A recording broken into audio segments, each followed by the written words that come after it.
Assalamualaikum warahmatullahi wabarakatuh. Nama saya Muhammad Syafiq bin Zali. Nombor matrik C19B0239. Saya telah ditugaskan untuk membuat video berkaitan dengan pentaksiran akhir untuk subjek Seni Bina SCY 4093. Konsep binaan di alam Melayu ialah rumah tradisional Melayu. Ia merupakan antara seni bina terawal yang didirikan di gugusan Kepulauan Nusantara. Ia telah melalui proses transformasi sejak ribuan tahun yang lalu. Kesenian pertukangannya disampaikan secara turun-temurun dari generasi ke generasi. Sehingga kini, jejak rumah-rumah tradisional ini masih dapat dilihat dan dikesan di seluruh Nusantara, sama ada secara fizikal ataupun yang telah menjadi sebahagian daripada artifak sejarah yang didokumentasikan oleh pelbagai organisasi kerajaan atau swasta dan badan-badan warisan. Kesenian rumah-rumah tradisional ini adalah sangat unik kerana ia mewakili setiap pecahan etnik alam Melayu yang terdapat di gugusan kepulauan ini. Namun, sifat fizikal yang dibina menggunakan rotan, menggunakan bahan binaan ringan dari sumber setempat seperti kayu kayan, buluh, rotan, mengkuang, daun nipah dan sebagainya tidak memungkinkan rumah ini wujud sehingga ribuan tahun lamanya. Pada pendapat saya, seni bina warisan Melayu masih lagi bertahan sehingga kini kerana seni bina ini dipelihara dan dipelihara dengan baik oleh pihak yang bertanggungjawab. Ini merupakan peninggalan berharga zaman dahulu kala.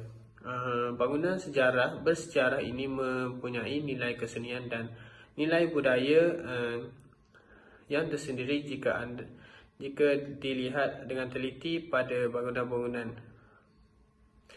Bangunan bersejarah ini juga dapat merakam sejarah penting negara dan mencirikan identiti negara. Oleh yang demikian, pemeliharaan bangunan bersejarah sangatlah penting di negara kita.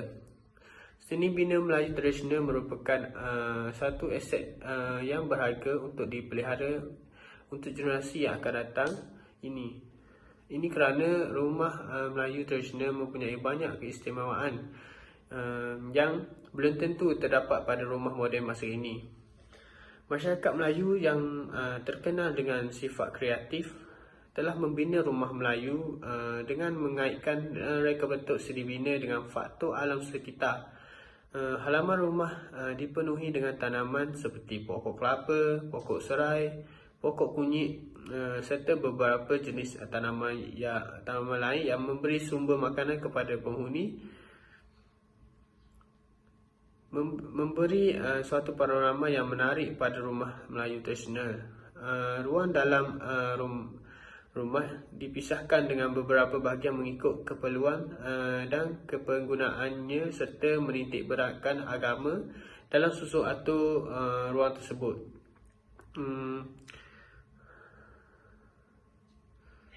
Seperti rumah ibu, tempat melayan tetamu lelaki dan ruang tengah untuk tetamu perempuan. Hiasan pada setiap rumah Melayu tradisional pula banyak melambangkan identiti rumah itu sendiri. Seni ukiran yang menarik yang diilhamkan dari motif flora menggambarkan rumah Melayu tradisional ini tidak dapat dipisahkan dengan alam, keunikan dan keindahan ukiran kayu pada bahagian-bahagian tertentu rumah Melayu tradisional. Ianya menambah lagi nilai estetik seni binanya. Kebanyakan masyarakat Melayu dahulu kala sedikit sebanyak berkemahiran mengukir yang diwarisi turun-temurun. Kelebihan itu digunakan dalam menghias seni bina rumah Melayu ini. Oleh itu, semua pihak yang bertanggungjawab perlulah berganding bahu dan bekerjasama untuk memastikan seni bina warisan Melayu tidak lapuk di zaman. Komuniti setempat telah memainkan peranan dalam pemeliharaan dan pemeliharaan bangunan yang bersejarah seperti Fort Cornwallis di Pulau Pinang, Formosa dan Dutch Square di Melaka. Bangunan tersebut merupakan bangunan peninggalan bagi penjajahan Inggeris, Portugis dan Belanda di Malaysia yang berlangsung selama lebih dari 300 tahun. Bangunan-bangunan bersejarah seperti yang tersebut dapat memberikan bukti visual tentang sejarah silam negara. Bangunan-bangunan bersejarah tersebut juga boleh membekalkan ciri-ciri fizikal yang berbeza dari negara-negara lain. Pemeliharaan dan pemeliharaan bangunan-bangunan bersejarah ini juga mampu meningkatkan bilangan pelancong yang datang ke negara kita. Di sini boleh kita simpulkan bahawa sejarah bukan sahaja penting untuk generasi akan datang, malah sejarah juga penting untuk membangunkan dan memajukan negara dari pelbagai bidang. Bangunan-bangunan warisan ini telah banyak menyumbang kepada identiti sebuah bandar atau tempat. Bangunan dan monumen bersejarah dapat memberi contoh dan pengajaran kepada masyarakat, khususnya kepada remaja yang mempunyai semangat patriotisme yang lemah.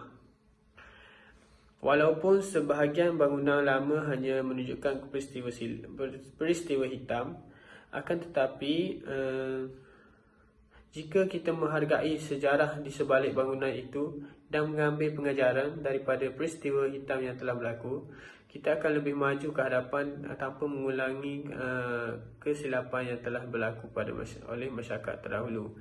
Sebagai contoh, kota Formosa di Melaka iaitu kubu kuat tentera Portugis yang dibina setelah menawan Melaka dapat dijadikan pengajaran. Penawanan ini berlaku kerana masalah perpaduan kelemahan pemimpin dan kelemahan tentera Melaka sendiri.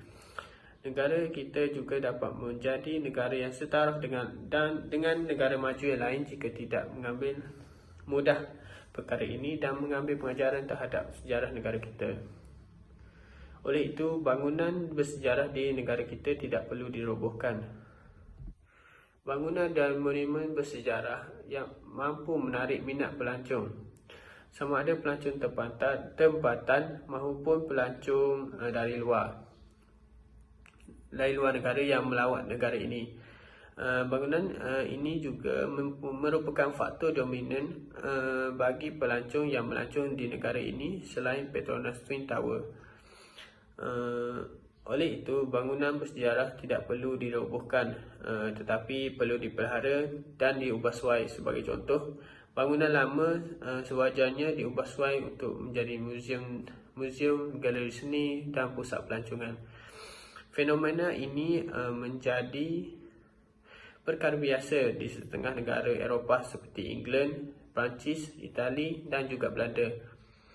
Kota bersejarah seperti York, Bath, Oxford dan Cambridge di England berjaya memelihara sebahagian besar bangunan bersejarah mereka. Usaha ini mampu menarik minat pelancong dari seluruh negara dunia dan mampu menjadi sumber pendapatan bagi negara. Itu sahaja daripada saya. Sekian, terima kasih.